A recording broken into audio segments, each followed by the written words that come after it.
Shalom Bapak Ibu dan saudara-saudara yang kekasih dalam Tuhan Yesus Kristus. Kita kembali bertemu untuk mempelajari manusia rohani bagian yang kedua. Dan kali ini adalah tentang analisa jiwa. Jiwa yaitu pikiran, emosi, dan kehendak atau tekad. Tapi sementara ini kita akan belajar tentang pikiran. Fungsi pikiran. Pikiran adalah suatu medan perang. Pikiran manusia adalah organ berpikir manusia. Dengan pikiran kita mengetahui, berpikir, berangan-angan, mengingat, dan memahami. Daya intelektual, nalar, hikmat, dan intelijensi berasal dari pikiran. Dan secara luas, pikiran adalah apa saja yang berhubungan dengan otak kita. Pikiran adalah istilah psikologis, sedangkan otak adalah istilah fisiologis. Pikiran menduduki bagian yang sangat besar dalam hidup manusia, karena pikiran paling banyak mengarahkan sikap manusia. Iblis dan roh-roh jahat berperang dengan kebenaran manusia lewat pikiran. Dalam 2 Korintus 10 ayat 3-5 dikatakan, memang kami masih hidup di dunia, yaitu di dalam daging. Tetapi kami tidak berjuang secara duniawi atau menurut daging. Karena senjata kami dalam perjuangan bukanlah senjata duniawi, yaitu milik daging, melainkan senjata yang diperlengkapi dengan kuasa Allah yang sanggup untuk meruntuhkan benteng-benteng, yaitu tekad dan roh. Kami mematahkan setiap siasat orang dan merubuhkan setiap kubu yang dibangun oleh keangkuhan manusia untuk menentang pengenalan akan Allah. Kami menawan segala pikiran dan menaklukkannya kepada Kristus. Saudara-saudara, dari ayat-ayat ini kita dapat melihat bahwa pikiran manusia merupakan suatu medan perang, karena disinilah roh-roh jahat berperang dengan Allah. Sebelum lahir kembali, Alkitab mengatakan bahwa pikirannya telah dibutakan oleh ilah zaman ini, sehingga mereka tidak dapat melihat cahaya Injil tentang kemuliaan Kristus yang adalah gambaran Allah. Dalam 2 Korintus 4 ayat 4. Saudara, pikiran manusia diawasi oleh iblis. Pikiran mereka menjadi tumpul dalam 2 Korintus 3 ayat 14. Pikiran daging adalah perseteruan terhadap Allah dalam Roma 8 ayat 7. Dari ayat-ayat ini terlihat bagaimana pikiran yang paling mudah diserang oleh iblis. Semua godaan iblis diberikan kepada kita melalui angan-angan, karena angan-angan adalah celah dan pintu terbuka untuk kuasa kegelapan. Saudara-saudara, pikiran dipengaruhi oleh angan-angan dan imajinasi yang tidak dapat dikendalikan. Gambar-gambar yang najis, ingatan yang mengembara dan kacau, kehilangan ingatan secara tiba-tiba, prasangka yang entah dari mana datangnya, kurang dapat berkonsentrasi, angan-angan yang mandek dan kabur, seolah-olah pikiran terbelenggu atau angan-angan fanatik. Orang Kristen selalu merasa bahwa mereka tidak berdaya mengendalikan pikiran mereka atau mengarahkan pikiran menurut kemauan mereka. Allah tidak mengendalikan pikiran manusia. Jadi, jika bukan dirinya sendiri atau Allah, berarti ada kuasa musuh lain, yaitu kuasa roh-roh jahat atau iblis. Jika seseorang tidak mau memikirkan tentang sesuatu, tetapi angan-angan itu ada dalam pikirannya, maka itu adalah angan-angan roh jahat. Cara membedakannya adalah jika mula-mula pikirannya tenang, teguh, tanpa gangguan dan bekerja menurut keadaan yang sewajarnya, dan tiba-tiba muncul suatu ide atau angan-angan yang muncul seperti kilat dan sama sekali tidak ada hubungannya dengan pekerjaan atau keadaan, atau sama sekali di luar aturan, maka angan-angan yang melintas secara tiba-tiba ini adalah pekerjaan roh jahat yang bertujuan untuk menginjeksikan angan-angan mereka ke dalam pikiran orang Kristen. Angan-angan adalah pikirannya memegang sesuatu, tetapi dalam angan-angan yang tidak dapat dihentikan, maka bukan lagi pikirannya yang memegang sesuatu, melainkan sesuatu yang lain yang memegang pikirannya. Semula pikiran yang memikirkan tentang sesuatu, tetapi kini pikiran tidak berpikir tentang sesuatu, melainkan, perhatikan, sesuatu yang memaksa pikirannya agar memikirkannya, di mana kekuatan dari luar itu terus-menerus mengingatkannya dan memaksanya untuk terus-menerus memikirkannya. Ini adalah pekerjaan roh jahat. Dalam Yohanes 13 ayat 2, iblis telah menaruh dalam hati Yudas Iskariot, anak Simon, untuk mengkhianati dia. Dan dalam Lukas 8 ayat 12, kemudian datanglah iblis lalu mengambil firman itu dari dalam hati mereka. Saudara-saudara, inilah cara iblis menaruh angan-angannya ke dalam pikiran manusia dengan mengambil firman yang seharusnya diingat oleh manusia, sehingga manusia lupa akan segala sesuatunya. Pekerjaan iblis adalah dengan menambah atau mengurangi sesuatu dalam pikiran manusia. Alasan serangan roh jahat, jawabannya adalah karena orang Kristen sendiri yang membuka celah, memberikan kesempatan kepada roh-roh jahat untuk menyerang. Walaupun pikiran masih ada di dalam diri manusia, tetapi kedaulatannya kini dipegang oleh roh jahat. Sekalipun orang Kristen berusaha untuk menentangnya, namun tidak berhasil karena pikirannya sudah dikuasai oleh roh jahat, sehingga mereka melakukan apa yang tidak dikehendakinya. Saudara, tindakan yang perlu dilakukan sebelum roh jahat menguasai pikiran kita adalah melakukan perang rohani dan mohon dalam doa agar Roh Kudus dan bala tentara surga menjaga kubu pertahanan kita, yaitu pikiran, agar tidak diserang iblis. 1. Pikiran yang tidak diperbaharui. Daging selalu menjadi tempat roh jahat untuk bekerja. Jika pikiran tidak diperbaharui, sekalipun seseorang telah dilahirkan kembali dalam rohnya, roh jahat masih memiliki peluang untuk bekerja. Walaupun pikiran sudah berpaling ketika bertobat, itu tidak berarti mata mereka yang pernah dibutakan oleh iblis sudah diterangi sepenuhnya. Mungkin masih ada tempat-tempat terselubung yang masih gelap, di mana roh-roh masih dapat bekerja. Tempat-tempat gelap itu adalah tempat-tempat roh jahat bekerja di masa lampau. Dan fakta bahwa mereka sudah disingkirkan hari ini tidak berarti bahwa mereka sudah benar-benar lenyap. Mereka masih menduduki tempat itu sebagai basis pekerjaannya. Saudara-saudara, roh jahat tahu bahwa pikiran yang belum diperbaharui adalah tempat terbaik bagi pekerjaannya. Maka ia akan menghambat orang Kristen dengan berbagai cara, membuat orang Kristen mengabaikan, bersikap masa bodoh, dan tidak menuntut pembaharuan pikirannya. Inilah celah atau tempat yang sering diberikan kepada roh jahat. 2. Angan-angan yang tidak wajar. Dosa-dosa timbul jika seseorang memberikan tempat kepada roh jahat untuk bekerja. Jika dia memperhatikan dosa dalam pikirannya, maka berarti dia sudah meminjamkan pikirannya kepada roh jahat, karena semua dosa berasal dari roh jahat. Semua angan-angan yang najis, sombong, tidak baik, tidak adil, dan yang sejenisnya akan memberikan tempat bagi roh jahat.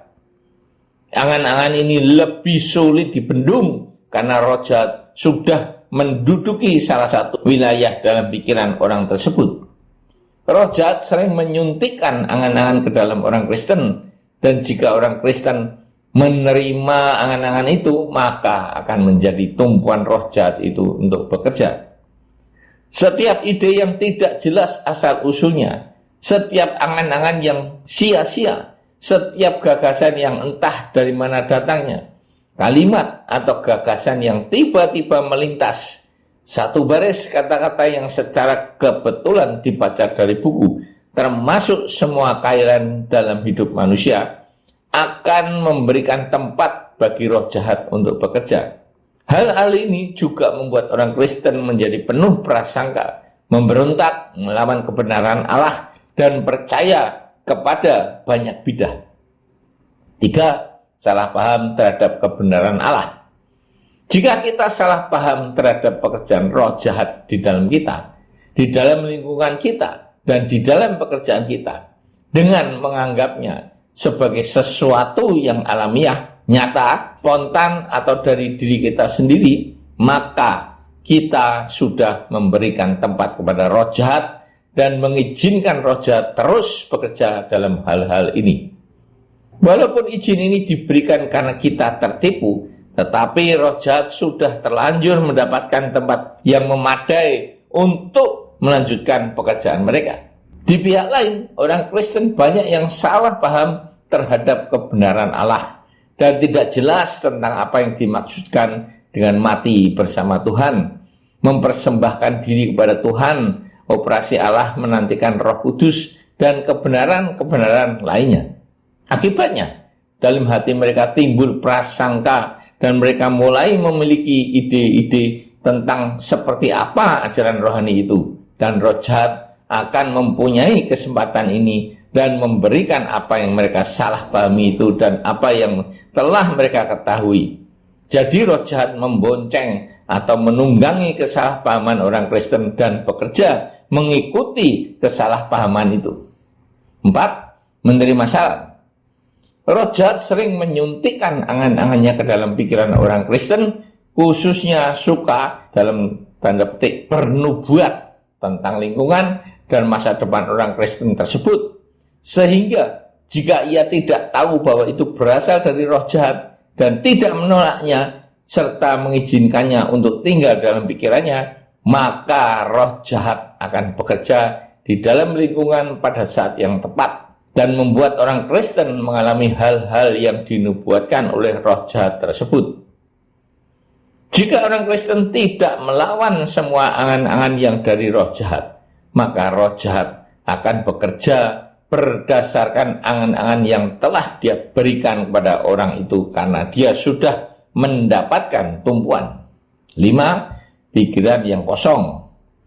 Sasaran terbesar roh jahat adalah membuat pikiran orang Kristen tenggelam dalam keadaan kosong. Kosong berarti di dalam pikiran tidak ada apa-apa atau vakum.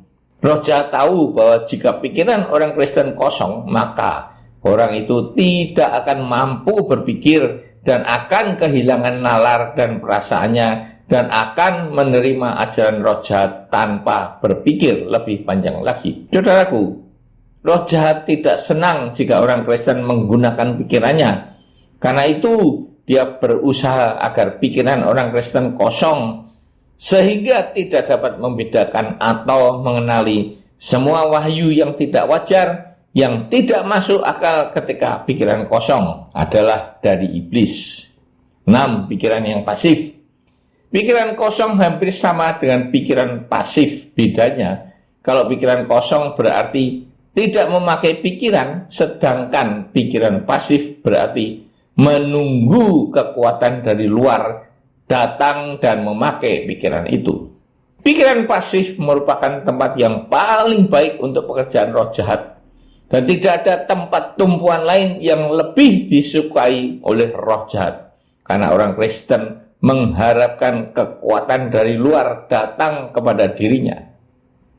Jika orang Kristen membiarkan pikirannya berhenti berpikir, bernalar, dan mengambil keputusan, dan dia tidak membandingkan pengalamannya dan tindakannya dengan apa yang diwahyukan Alkitab, maka dia sedang mengundang penyesatan atau tipuan iblis untuk masuk ke dalam pikirannya. Mereka mengira bahwa makna dipimpin oleh Roh Kudus adalah bersifat seperti orang mati, dan mereka seharusnya hanya mendengarkan angan-angan dan kerangsangan yang berasal dari pikiran. Khususnya mereka percaya bahwa angan-angan yang timbul setelah berdoa adalah berasal dari Allah. Mereka tidak menyadari bahwa satu, doa tidak dapat membuat angan-angan kita menjadi angan-angan Allah. Dua, menunggu angan-angan yang dari Allah sebelum dan sesudah mereka berdoa hanya akan mengundang roh-roh jahat untuk memalsukan Allah. Dan yang ketiga, bimbingan Allah adalah berada di dalam intuisi, bukan di dalam pikiran. Saudara-saudara, Allah menginginkan orang Kristen bekerja sama dengan Allah secara lincah. Mereka tidak menyadari bahwa bila mereka tidak mau menggunakan pikiran mereka, maka Allah juga tidak akan memakai pikiran mereka. Allah tidak menghendaki manusia menjadi mesin untuk menerima wahyunya, tetapi itulah yang dikehendaki roh jahat, yaitu agar manusia berperilaku seperti mesin.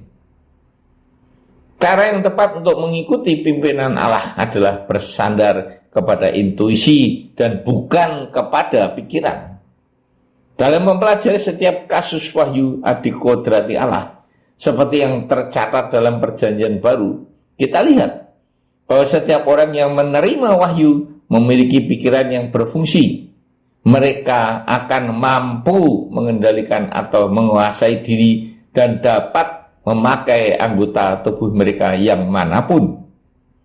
Tetapi yang disebut wahyu adikodrati hari ini, semuanya menuntut pikiran penerimanya dalam keadaan pasif.